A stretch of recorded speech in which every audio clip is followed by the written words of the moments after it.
Hello, hello, hello, everyone. I'm Alvin King, host of He Said, He Said, He Said, a look at the world from a seasoned Black man's perspective. It is Friday, January the 5th. Welcome to our first show of 2024. Baby, grab a glass, grab your blanket, turn that TV up because we got a show for you. Let's get into it.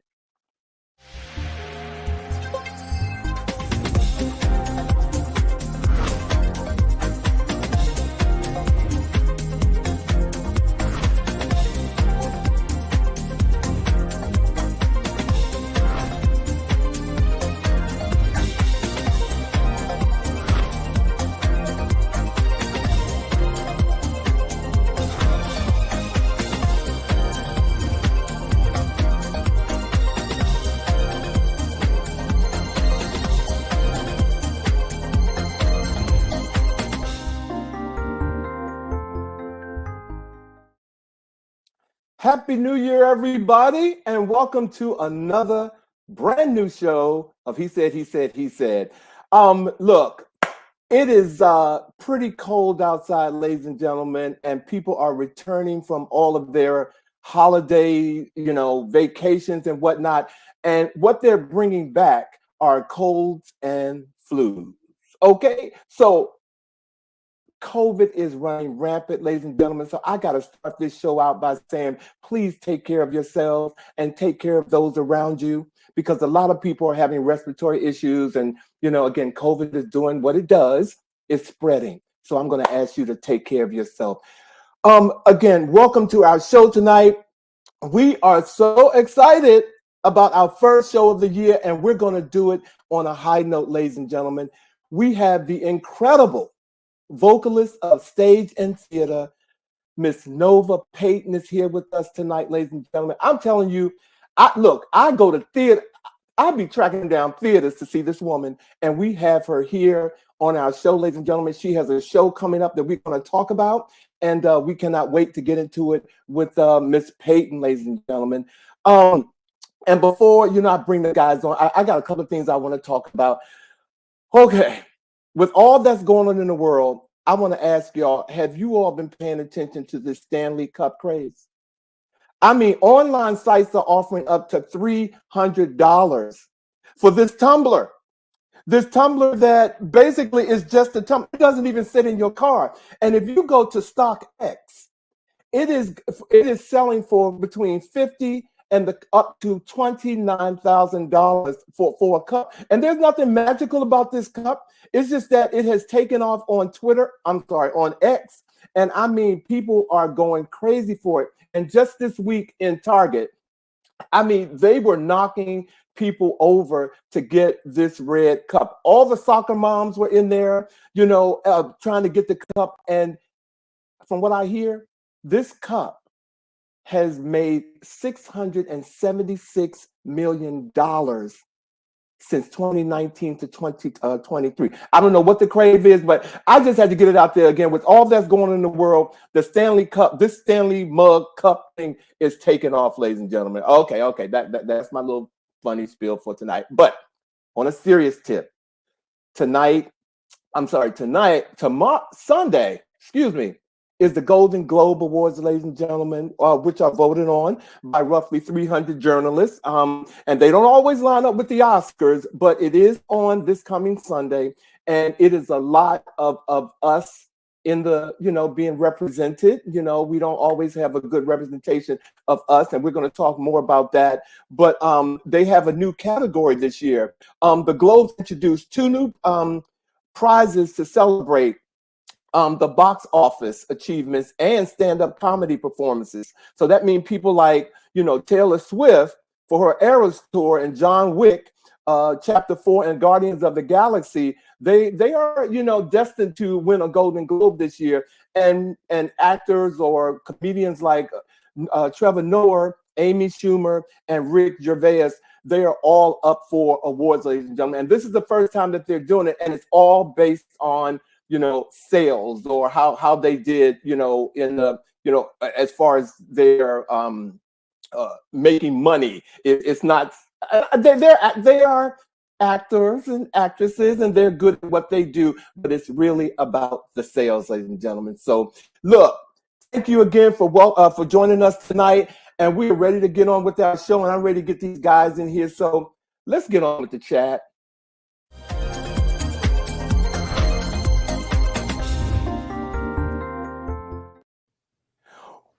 What? Hey, Happy New Year. Happy 2024. Happy 2024. Our listeners people are chiming in with responses, Alvin, to what you've been talking about in terms of this craze about this mug, this tumbler.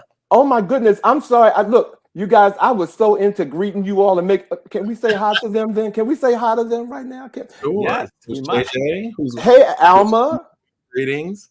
And Alma Monica. said the mug survived a car fire. Who?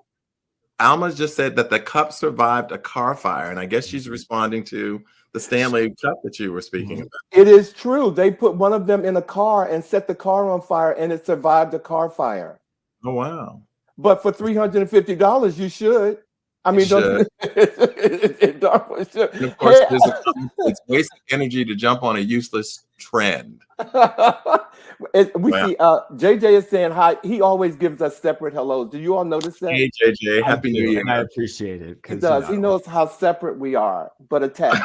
Thank you, JJ. Thank you. And Around Health is here. Thank you so much. Look, yep, Aaron. I love it. You guys are on here to see Nova Payton, baby. Ringo, come on now. The folks that are coming in tonight. I love it. George wants a cup. He's like, when and how do I get a mug? Well, you have to pay attention because we're going to have contests.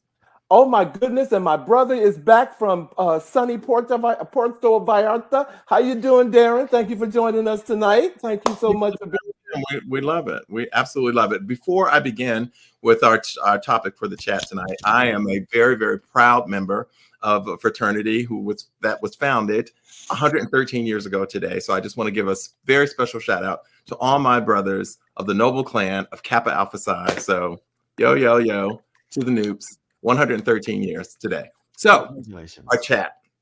One of the things we I don't even know what you all said.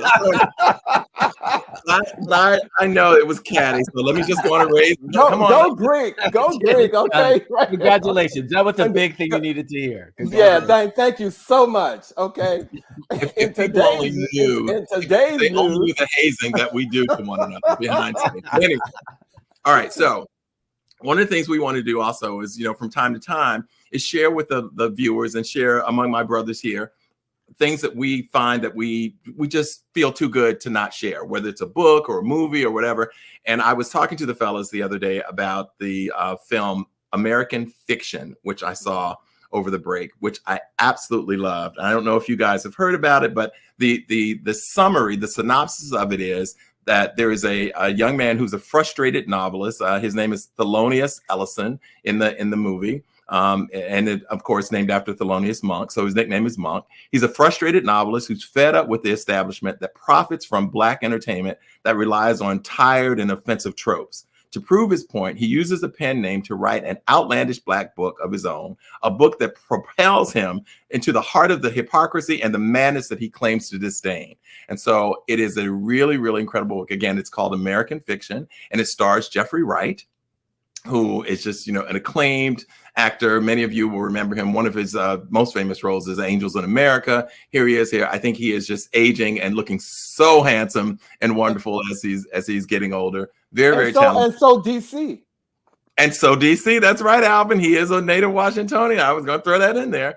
And he's backed up by an incredible cast, including Tracy Ellis Ross, Issa Rae, Sterling K. Brown, and Erica Alexander, who many of you may remember from her role as Maxine on Living Single. And what I loved about this is that it is a social commentary, obviously, on the hoops and expectations of America around Black entertainment and certainly Black writing. He has enjoyed, mediocre at best success as a writer because he's writing and, to a high level, if you will. And one of his publishers says to him, well, people want a Black book from you. And I remember one of the lines in the movie, he's like, but it is a Black book. I wrote it and I'm Black, so it's a Black book.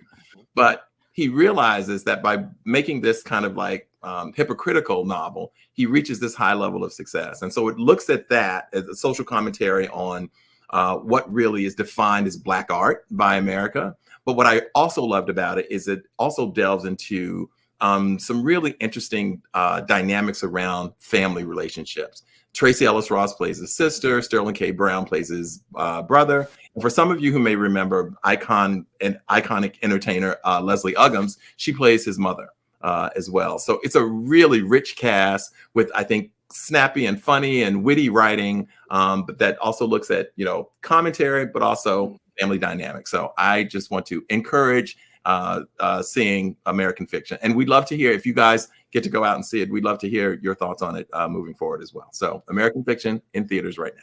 Can we get a full on Bobby just for really? a quick second? Can we do that? Yeah, please. When you see the film and you see the main character, I want you to wonder whether or not they're the same person. Right. I mean, the whole movie, I was like, is that Bobby? Bobby's so good acting. You do look like Jeffrey Wright in that movie. You well, really that makes me feel good because I think Jeffrey Wright looks good in that movie. So. And I hope, baby, I hope that somebody from the movie are watching this show, because you should be paid, okay? Yeah. Because you sold some tickets tonight to see American Fiction. And can I also add, ladies and gentlemen, for the Golden Globes on Sunday, American Fiction has been nominated for Best Picture, Musical, or Comedy. Okay, so please, we are definitely rooting for American Fiction. And some more folks have come on. We said hello to Alma. My godson is on here. Hello, Timmy. Thank you for joining us tonight. I'm sorry to see you before you left. And hey, Kendall. And Billy Malloy.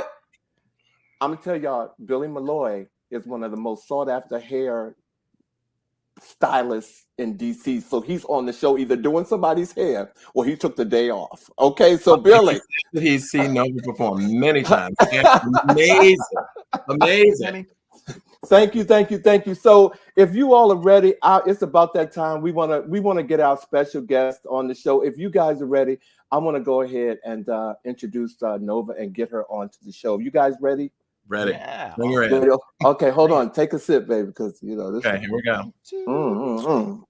All right, ladies and gentlemen, chances are that you have heard the amazing soprano voice of Nova Payton on with the internationally staged musical Three More Divas, or on television on PBS of a PBS special called Black Broadway, A Proud History, A Limitless Future, or in countless regional theater productions across the country.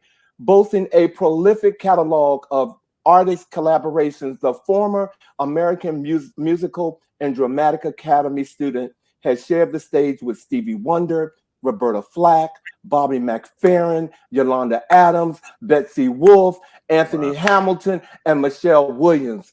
And she is also open for heavyweights like Ashford and Simpson, Will Downing, Stephanie Mills, and Melba Moore. Ladies and gentlemen, with her busy schedule, after performing in over 150 major cities in the U.S., as well as Canada, Japan, and Singapore, and Saudi Arabia, and let me not forget Europe, here with us tonight, ladies and gentlemen, is our special guest, Nova Payton, ladies and gentlemen. Woo woo! Yes! Yes! I just need a cup. I need a cup so I can sip. Yes, you do. We think so. We think so. After this show, I'm gonna make arrangements because a cup is coming. A cup is coming. Okay. Thank you so much for being here, sweetheart. Thank you. Oh my God. Hey, I'm so happy to be here. Thank you for having me. Hey. And the last time you were doing a run, and when I say run, you were doing a run because I saw you in Grace, and next thing I knew, you were doing The Color Purple. Oh yes. And oh, wait a minute. Come on. Okay, come on now. We got to get that image. Let's. There you go. Here it is. Yes. There you go. You know what it say? Ask and you shall receive. I was going to say you have not because you ask not. That's it. That one too. Thank you for all of our He-Sedians who are in that room who have made that possible. They're like, we got you. Well, Nova, we know you. We know that we only have you for a short time, so I'm going to kick off my questions with you because we got a lot to get into with you. So again, welcome to our show tonight, and thank you for being here. So I have a two-part question. I want you to tell us, or our viewers, when you got the acting bug, and when did you know that your voice could move people? Oh, wow. First, I want to thank you all so much for taking this time with me. I'm so excited to be here with you all. I want to thank Silver Logan Sharp and Daryl Hunt for allowing me to be in Street Symphonic tonight in the studio with you all. Come on. Those are peeps. Those are peeps. And they're in the background too. Yeah. So I would have to say that my mom said that I started singing before I started speaking. So I always hummed and I always sang, and my voice has always been this high. Speaking, this is it. And so I know that I was one of the youngest. I was raised in a Black Catholic church, and I was one of the youngest members in the chorale, holding a folder of music that I could not read anything, but I was like, I wanted to do what the adults did. So I started in church, and my mother also at the same time put me in dance. So luckily and grateful for my mom, because she's also a performer, a singer, an entertainer. And so she didn't just put me in like any dance school. She put me in a dance school that also did a lot of musical theater.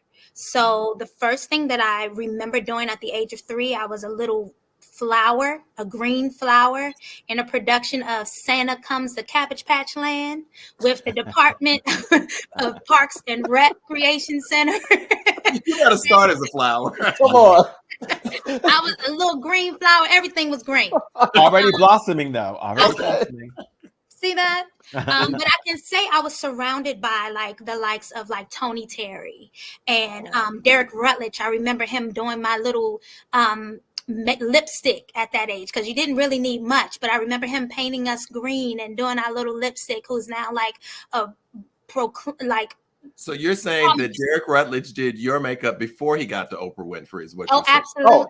Look, Derek Rutledge worked with me before he got to Oprah Winfrey, before he got to her lips. Okay. I'm not going to tell you how I know him. Nope. Go on, Nova. So I just remember like that being my first taste of musical theater. But at the time it was more of dance for me, because my mom being a singer, and like to me she's the best ever to ever do it, and I knew that I could never like top my mom.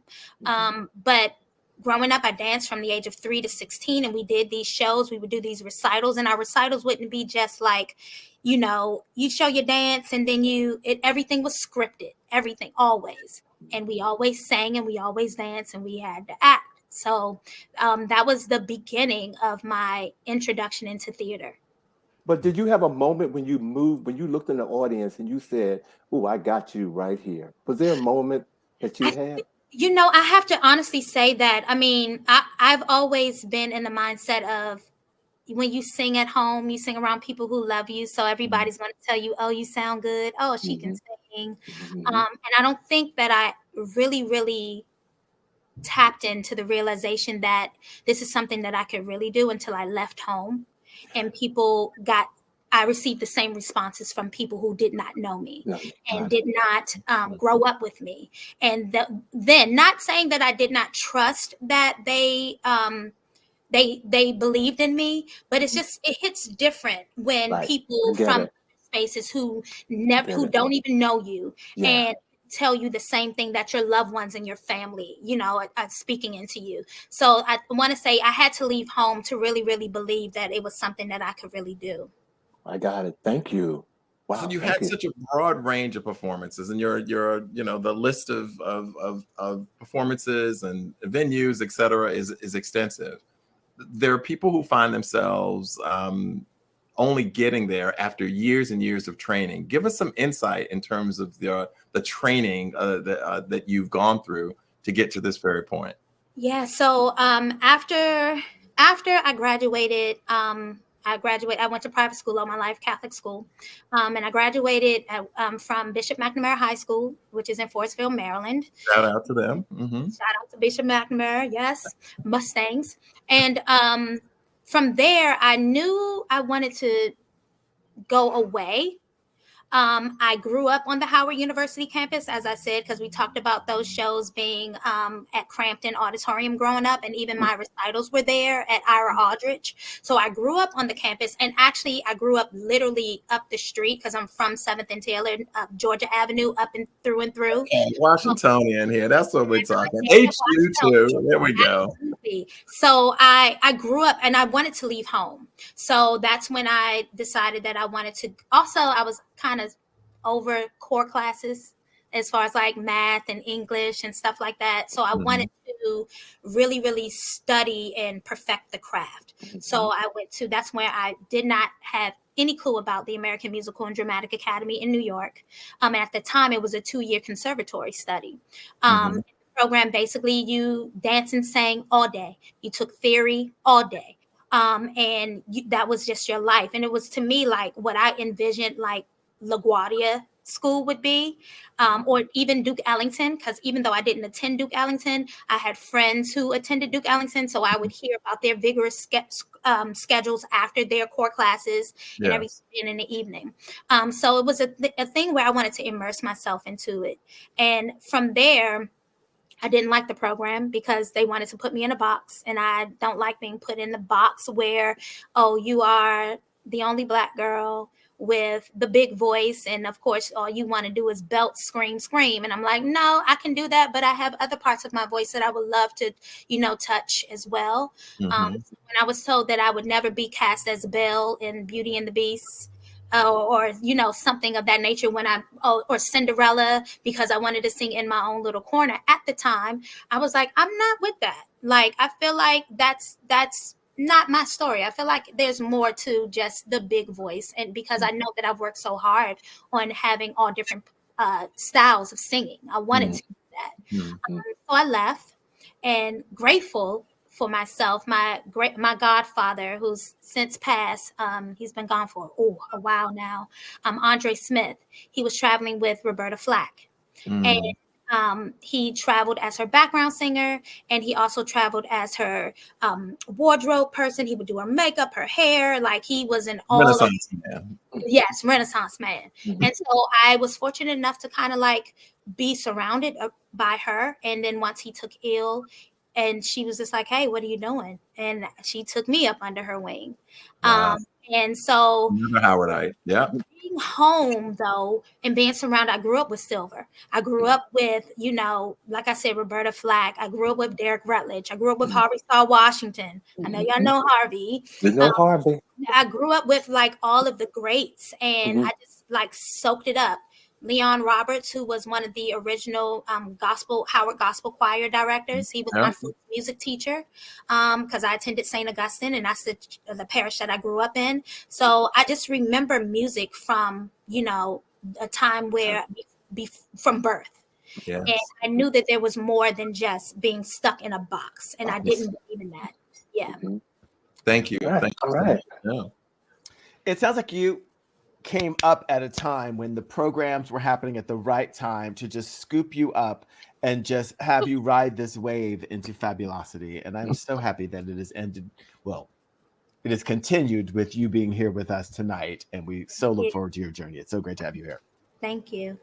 So I have a quick question for you, because with all of that serendipity that was going on musically, the time of the world that you were going through and doing everything, from secular music, gospel music, even musical theater, who are your inspirations, your musical inspirations? Oh my gosh. I love Sarah Vaughan. I love Ella Fitzgerald. If we're talking jazz, those are like the ones that I found myself kind of like being immersed into. Listening to just the different colors and the parts that they do with their voice, the intervals that they sing excite me. I love, if we're going into the gospel world, I'm in love with the Clark sisters, of course. I even, oh my gosh, Erica Campbell, Tina Campbell, Yolanda. If we're talking about the old caravans, and my granny used to listen to Mahalia Jackson. Though she scared me, I still could appreciate her voice. She did. Like, you were like, I gotta act right. Yeah. Anytime that thing come on, I was like, okay. Oh man, she scared me, but I loved old gospel, traditional gospel. I love a good hymn. So if you can sing me a good hymn with the lines and the breath control that they sang with then, I appreciate the embellishments as well. But a good, singing a good melody with a long line and full of just soul and heart, I love it. Let's see who else. Oh gosh, it's too many to. Of course, Roberta. Growing up under her and listening to her, and actually getting pointers from her. Natalie Cole, Yolanda Adams. Man, like the list is like it goes on. And you cover so many points on the spectrum for variations that they all bring.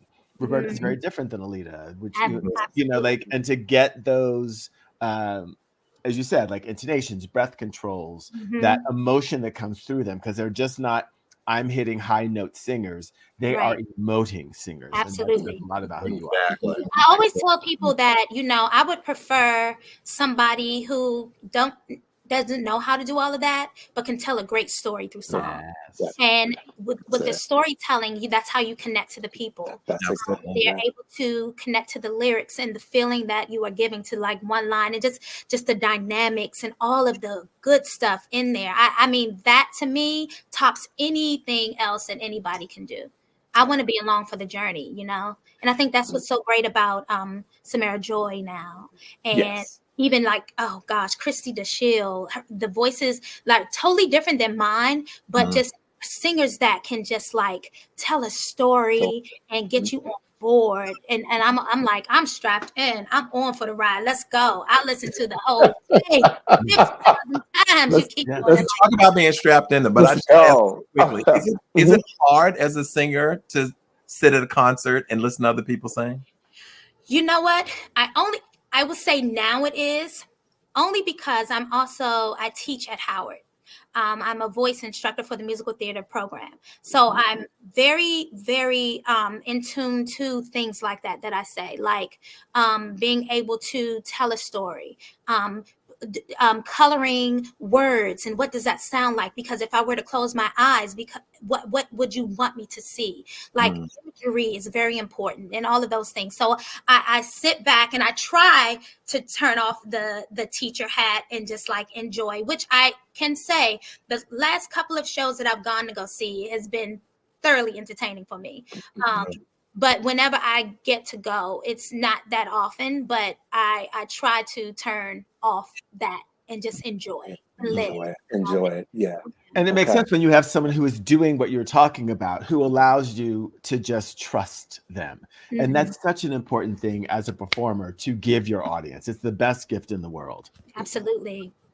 So you've done so many things. Like, to look at your resume is actually pretty impressive. So it makes sense that you are actually a teacher now, because after doing this for so long, and as well as you do it, you should be passing on your gifts to some of these other students. But you've starred in so many leading roles that people know about. Dreamgirls, Blackbeard, Hairspray. We talked about Grace a number of times. You were in The Color Purple. How do you know when a role is right for you? And I have a follow-up question to this. I find that I want to, here's an interesting fact about The Color Purple. Originally, I was supposed to be Suge in that production. I was cast as Suge because the show was actually cast pre-pandemic. Right. And when the pandemic hit, it changed everything. And then, of course, once we opened back up, everybody's schedule was all over the place once they finally could sit in where it's going to fit in Signature season. So I was very excited about bringing a different look to Suge than people were used to. Mm-hmm. And so when I was asked would I do Sealy, it was like, oh, wah. But then I was like, okay, yeah, I'm sure I could do that. Sure. But it's one of those things where you want to be able to tell a story that you feel that you can connect to, so that you can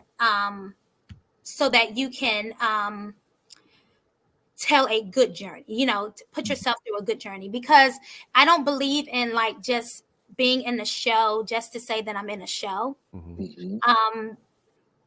Because I understand it's a commitment, because I have 2 children. So when I walk away from my house, I want to be able to walk into a space and enjoy where I am. It's a second home for me. So it's different. It just depends on the story. I'm in love with new works now, because you get to actually build your own character. So those are things that interest me, and like, what is the story? What's the journey? And what's the challenge for me in getting the journey and the story across? So since we are talking about, we've given some kudos to some folks. Is new work a part of Nolan Williams? Absolutely. I need to give a shout out to my brother, Nolan Williams. Yes, I wanted to make sure that I got that in there. He is one and only Nolan E. Williams Jr. Nolan Williams Jr. That's right. That's right. Well, you kind of answered a question from Vash's question that I want to ask you. So I'm going to take this time to first congratulate you on winning the 2023 Helen Hayes Award for playing Seeley in The Color Purple. Thank you. I mean, you knocked it out the park, and that was an award, I mean, so well deserved. It was just so, I wanted to make sure that I did that. And since we're talking about The Color Purple, I want to get your take on the transformation of the original movie to the Broadway stage and now movie musical. Do you have, an opinion, anything that you want to share about, the movie and all of that transition? To me, the Color Purple is the gift that keeps on giving. And I say that because I remember seeing it, the original movie, when it first came, I guess, on TV. I wasn't able to see it in theaters, but when it came on cable, I was able to see it. And then I remember reading the novel once I got to high school. And then I remember seeing the first production on Broadway and how big and huge it was. And I just feel like it keeps, how can I say, reintroducing itself to a generation every time.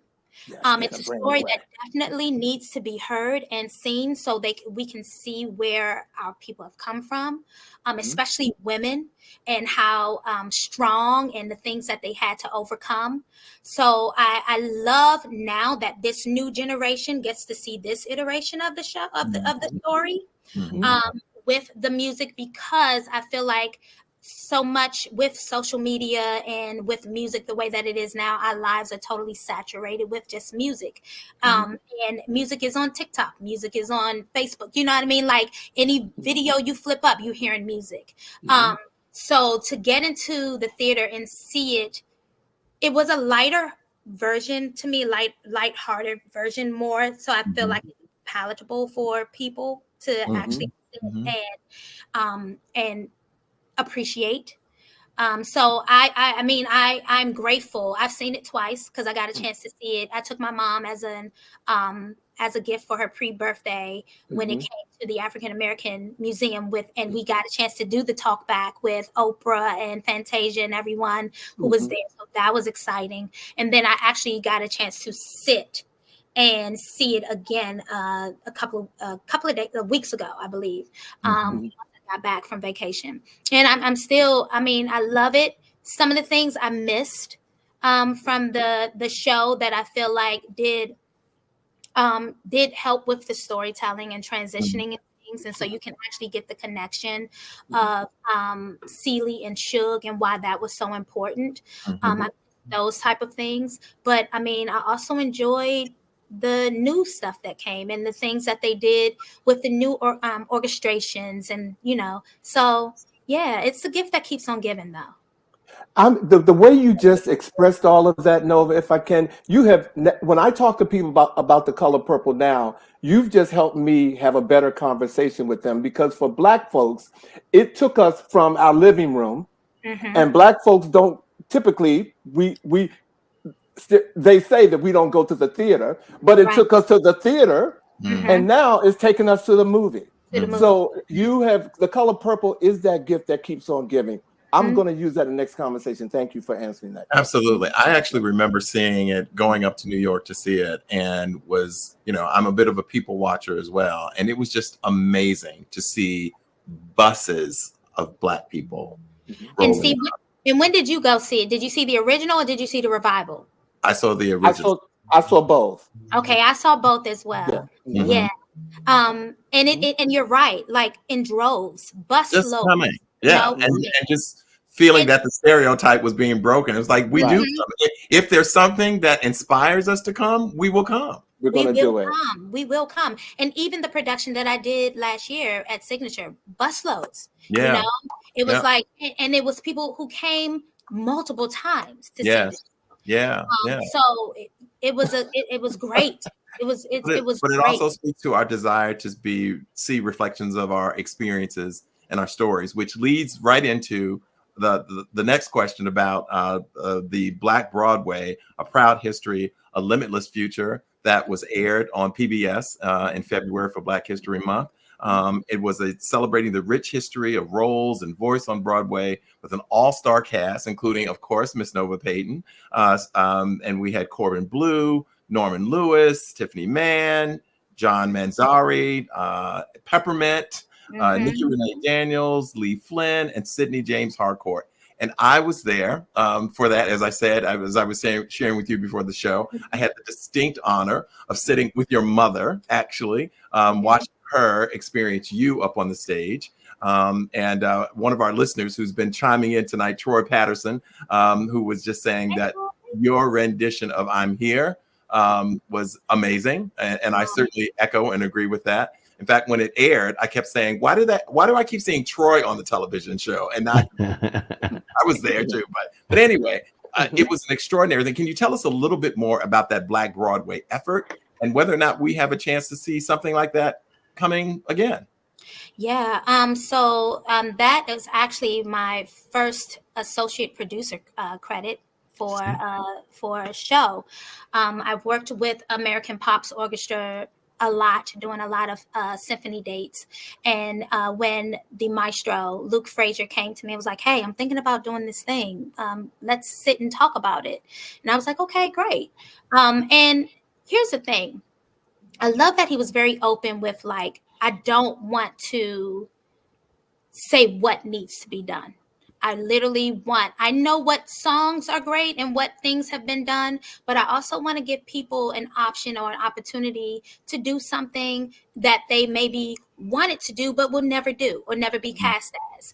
So that was actually great. And also kind of like one of those things was like, oh gosh, because we had to figure out the rights and how do we get the sheet music and what's the best way, because we don't actually, and at the time I was actually in production with the Color Purple. So I ended up actually, for some strange reason, that show was canceled.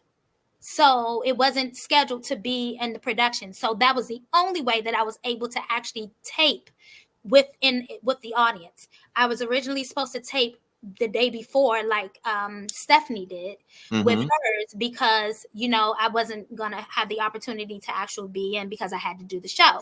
But turns out God was like, nope, you need to be in the room. And I'm like, I'm grateful for that. And as were we. It was amazing, and the energy was great. But coming up with the songs and figuring out what songs would fit and what were the options that we give people. And I loved that my sister Amber, she was like, hey, I just finished doing this show. It's new. It's a new story. And it's Black, and I want to sing from it. I was like, hey, if you can get the rights, and if the director and the music composer will allow you, we would love for that to happen, because that does mean the future of Black Broadway, right? And so it was amazing, just kind of like sitting through and going through with Tiffany Mann doing Pearly, I Got Love, and like just their take on these songs that was that we know well, but also just putting your spin on it. Yeah. Because I would never be a Jennifer Holliday. I work with Jennifer. She is amazing. You know, I'll never be a Jennifer Hudson.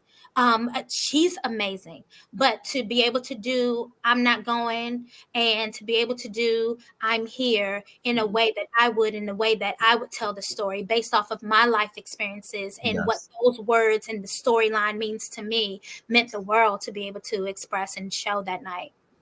We were blessed by your performance. And you can definitely see the show, ladies and gentlemen. One of our viewers did put up the link, the PBS special. Definitely check it out. Nova, thank you, Troy. You were definitely amazing. Thank you. So, how did the cabaret That's What Friends Are For, which you are really here to promote? Yeah. How did that come about? So, Signature, I consider my home theater. That was the first theater that I actually worked at after I decided that I wasn't going to do much traveling after I had my son. My oldest is 14, and he traveled with me for the first 2.5 years. I was nursing him, and he was on bus and planes and everything with my baby. And then I was like, I want to be hands-on. I'm very hands-on when it comes to parenting.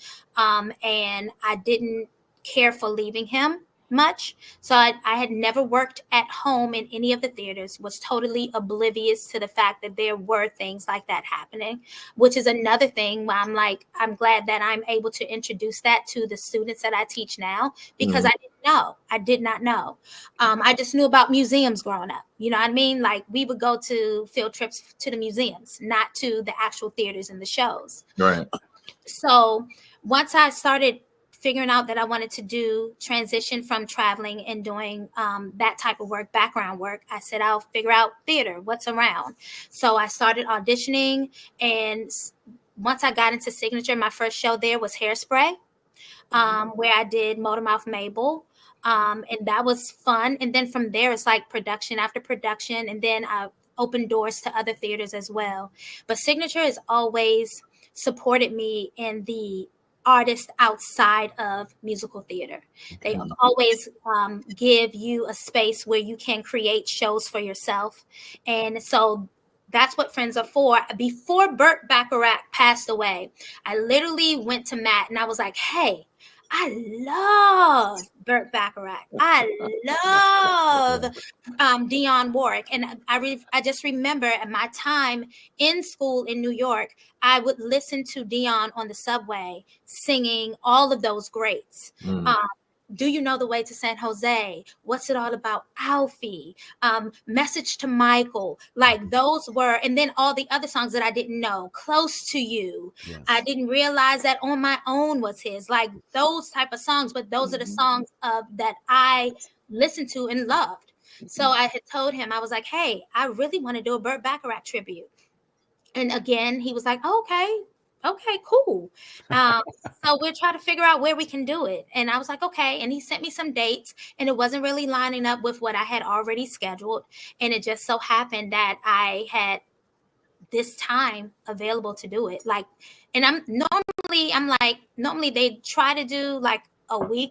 And I think that was early on, you would do like a week of shows, but then they realized that in a week, the shows would sell out. So let's do a 3-week thing. So it's actually 3 weeks of me with my favorite songs from Burt Bacharach, and reimagined some of them. Because like I said, I have Daryl Hunt as an MD, and along with Michael Bowie and Carol Dashiell on drums, and Deontay Haggerty Willis.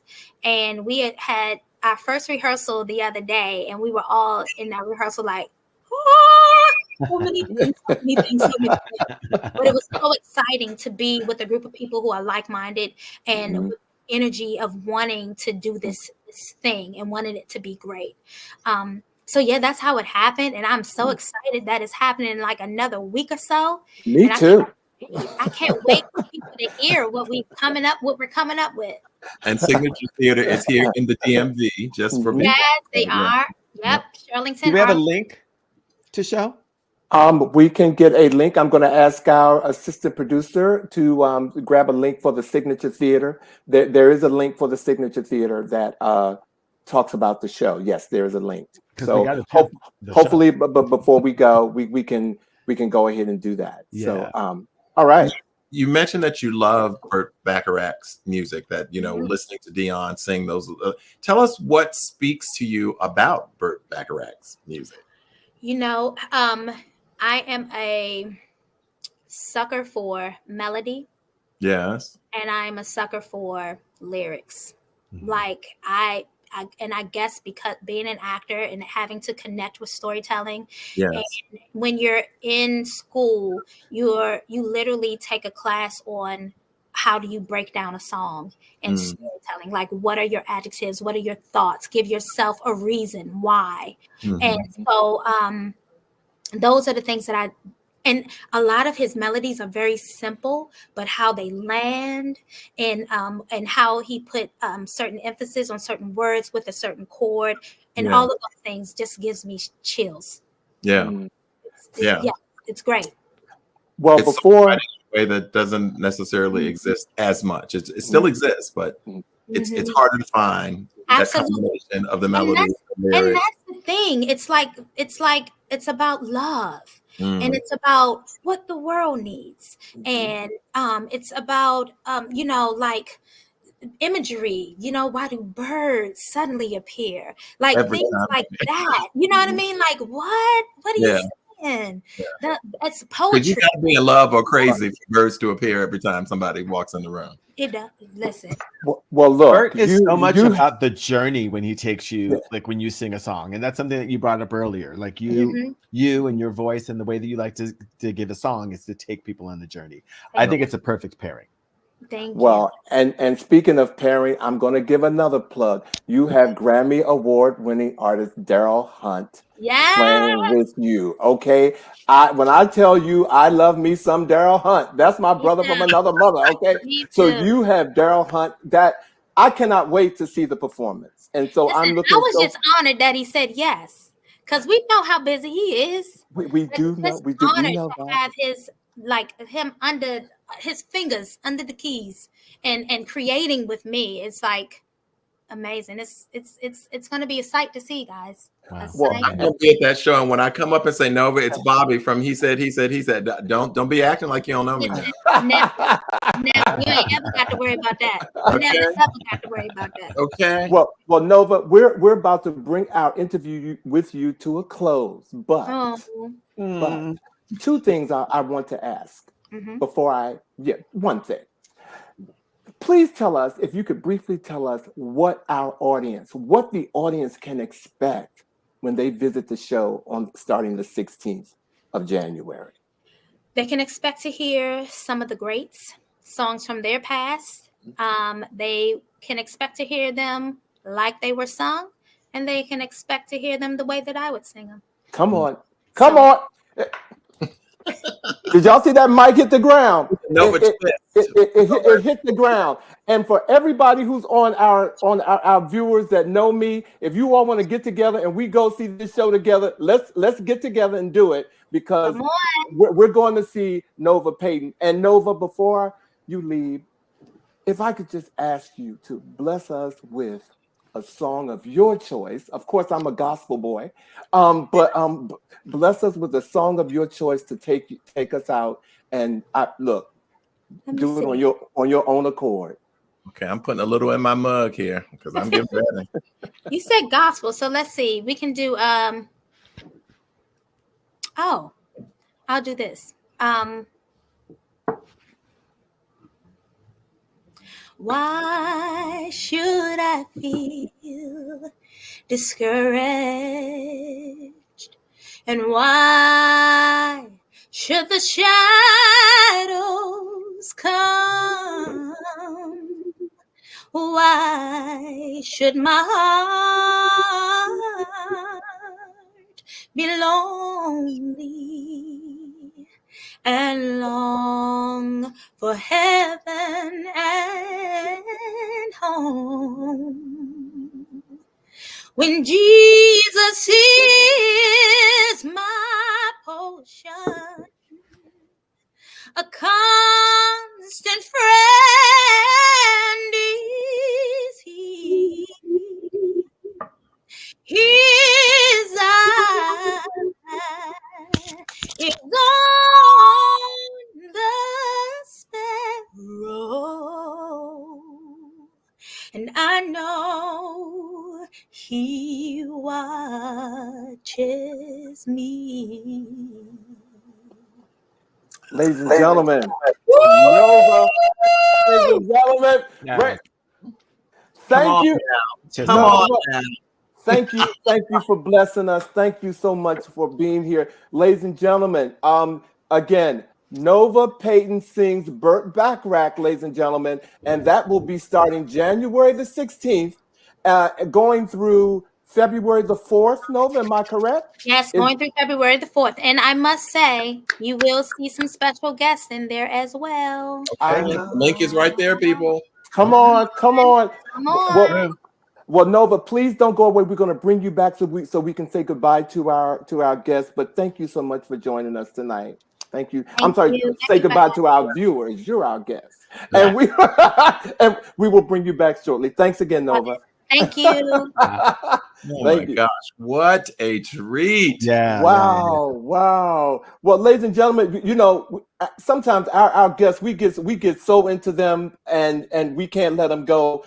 But we did say for this show, first of all, we wanted to show our appreciation to all of you for the past year.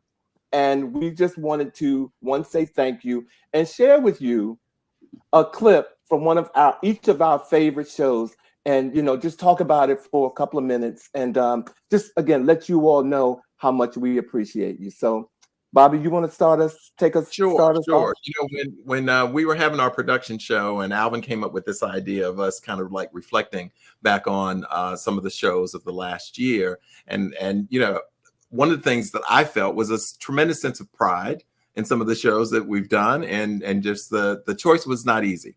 But I chose one in particular that really spoke to my heart. And it included our special guest, Ashton Pena, a young filmmaker who was just really, his energy just kind of leaped through the screen, his infectious smile, and the clip that I wanted us to remember and reflect upon. He's involved in scholarships that support young filmmakers, college students, but particularly those whose lives have been impacted by HIV, who are actually living with HIV.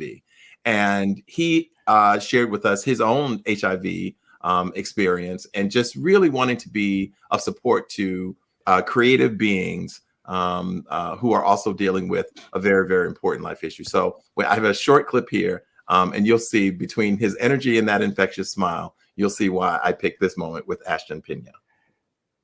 Supporting these young filmmakers, if you were to give them one bit of advice as a young storyteller, what is the most important piece of advice you could give them as emerging storytellers? I love working with youth, because especially queer youth, because they have so much. There's the gamut of the stories that they have within them are just kind of, it's mind blowing. You're like, yo, you're 17 and you want to tell a story about that. But in anybody, you emerging, young, older, because emerging could be in your 50s as well, a seasoned professional who's navigated life and just realized that they wanted to go out and tell stories, is just go out and do it. Don't wait for somebody to say you deserve to go, you're worthy enough, because ultimately if you have breath and you're still here on this and existing in this shape and form, you're worthy, you matter. And so go out and do it. Even if it starts small, you start filming on your cell phone, you use your apartment, you use your job that you work at. you use whatever you have within your fingertips and you make something happen. And then know that because you made those little steps towards something, a bigger thing will reveal itself. Here I am. I made this film literally with savings. People gave me a little bit of coins here and there. You know, I have a film that went to over 10 film festivals, won 2 awards, is distributed, and a lot of films get made and nobody will ever see them. And here is my Black queer story about Black queer men navigating intimate partnerships that the world gets to experience. And it's because I said so, because I said, no, I'm enough, I'm worthy, and I deserve it. Because I did it, maybe that will inspire somebody else to go do it. And then we have this massive canning of Black queer stories that showcase the ranges, because here we are, I'm talking to seasoned men, right? Like, there's more films needed to be told about people like y'all. And it's gonna take filmmakers who are grounded in that experience, maybe one of y'all or somebody, to like tell that story of these older queer men navigating, whether it's dating, living, you know, because we're all on different journeys in the spectrum. And so we need to see more and more of what exists out in the world, because we're here. Wow. All right, look. Wow. I just love his energy and commitment to tell our stories, and to encourage young people who are out there doing it and encouraging that. So I wanted to, Nana's Boys is the name of his film, and I just wanted to tip my hat to Ashton and thank him for the energy that he brought to our show. I'm just wondering how y'all felt about being told that y'all are older. I enjoy getting older. First of all, if you can look like me, you need to get old too. Ooh. Well, he's 30 some odd years old, so Ashton's 30 some odd years old, so almost everybody's older than him. Exactly. So you could be 40, you could be older than him because he's 30 some odd than him. Exactly. Over the last year, we have developed a concept or an episode that we have called Let's Get Newsy. And when I originally brought this up to the guys, it sounds so cheesy to me. It was like, let's get newsy. It really did. And I kept saying it to Vosh, I know 100 times, because I was like, I like it, but it's not clicking. But Let's Get Newsy, those shows have allowed our viewers, you all, to connect with Bobby, Vosh, and I, and to see our individual characters, to listen to us debate, talk, agree to disagree, or whatever about certain opinions. So I just want to play a clip, and I'm not going to ask my producer to play the whole clip, but I want to play this clip from a show that could have gone a different way, but it did what it does because of who we are. Brother Bilal is doing right now. I don't know if I would be doing that. And I'm talking about Brother Bilal's confession about Will Smith and him catching Will Smith having, literally very explicitly outlining what he saw Will Smith having sex with Dwayne Martin. Okay. And for those of you who don't know, in an interview on Uwind with Tasha K on her podcast, Smith's former assistant, Brother Bilal, made graphic claims about an alleged sexual encounter between the King Richard actor and his pal, Dwayne Martin, which Bilal claimed to have witnessed himself in 1993 on the set of Fresh Prince of Bel-Air. Wow. He said he saw it. And, you know, some of these allegations that some of these actors and whatnot are getting, they're not all to be brushed under the table like, oh, that this couldn't happen to them. Some of these things are like real. But in the case of this one, why now? Why? And what is the significance now of this man talking about something he saw back when you said 90 something? 1993. See, and that's what I said. Two consenting adults. Right. Well.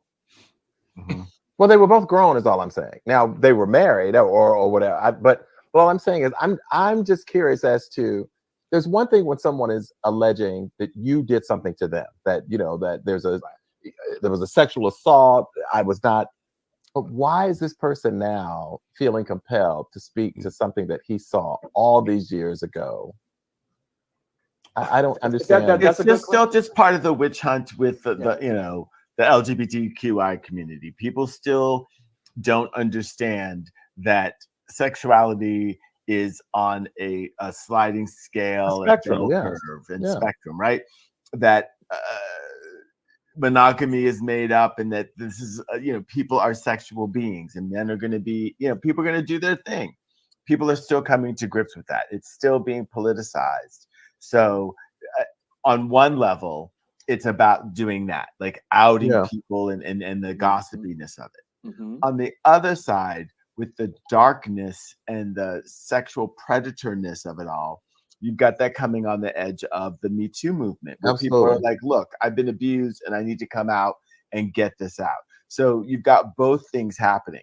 It's, with the Will Smith thing, there are no victims in that. There's no reason why anybody should be talking about what happened. That's why I'm just, Maurice just said that I guess he's writing a book. Yeah. He's writing, supposedly he's writing a book. And then you have that, because let me just say this. I am so sick of people coming forth with their trauma, their situations with their domestic partners. And as they come forward, then they get booked to host a show. They get booked to host an award show. Stop doing that. If you come forward with your dirty laundry, you should be off of the exactly the circuit. Period. Off the circuit. We don't want you coming forward with your stuff just so you can start making more money. If you come forward with a scandal, we are going to give you an immediate 7 to 12 month hiatus from high profile gigs so you can work out your stuff and get your life together. I think if we started doing that, we'd see a lot less of this garbage, because some of it is just for people to get money. Well, I also want to bring to the table the double standard. Okay, we're talking about men here. We're talking about the sexual, men and their sexuality. If two women did that, I guarantee you it would not be getting the blow up, the buzz, that would not happen. And so the double standards and how people deal with situations like this is also to be talked about. You know what I'm saying? Yeah, it sometimes irritates the mess out of me how you get to, again, stories like Will Smith, and it's like, who, two men? Yeah, like it's the first time you've ever heard it. But if that happens to two women, if there's a story, that story is like smoking a cigarette. It's gone. You blow it out your mouth and it's gone. And the double standards make me sick in that regard. We are masculinity at play.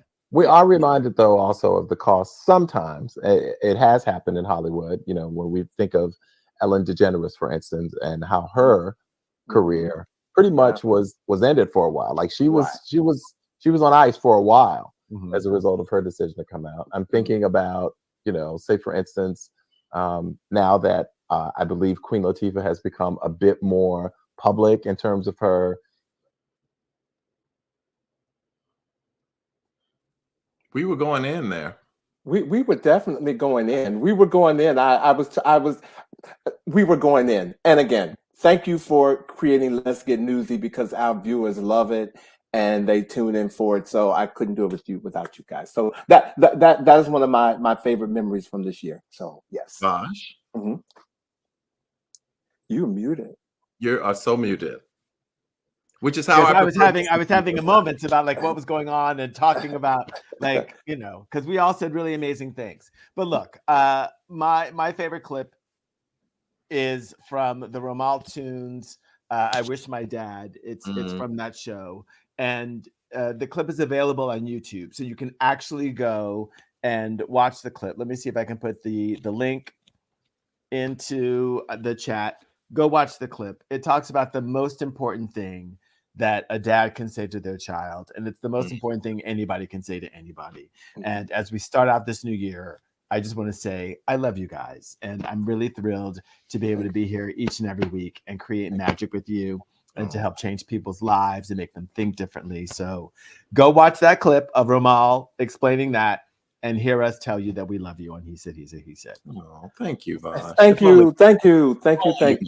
Thank you. Well, ladies and gentlemen, we have run over a little bit. So thank you for hanging in there with us, ladies and gentlemen. But it's the first show of the year, and we had a lot to say. So can we bring Nova Payton back to the panel, please? Because we want to say goodbye and thank her. Thank you again, Nova, for being here. Thank you for having me. And we will make sure, ladies and gentlemen, tickets. Go get your tickets at the Studio Theater. It's on January the 16th. Signature Theater. Did I say Studio? Studio. It's okay. Oh, ladies and gentlemen, Signature Theater. Okay. There you go. Signature Theater, ladies and gentlemen. Look, before we leave, we got to give you our words of the week. Behind you are all of your memories. Before you are all of your dreams. Around you, all who love you, and within you is really all you need. Hey. So take those with you this week, ladies and gentlemen, and we look forward to seeing you next week for our Let's Get Newsy show. we will be back next week. And again, thank you for tuning in. Thank you, Nova, for joining us. Yes. And we look forward to seeing you guys again on the next episode of He Said. He said. He said. What she said tonight. She said. All right. No, good night, everybody. No,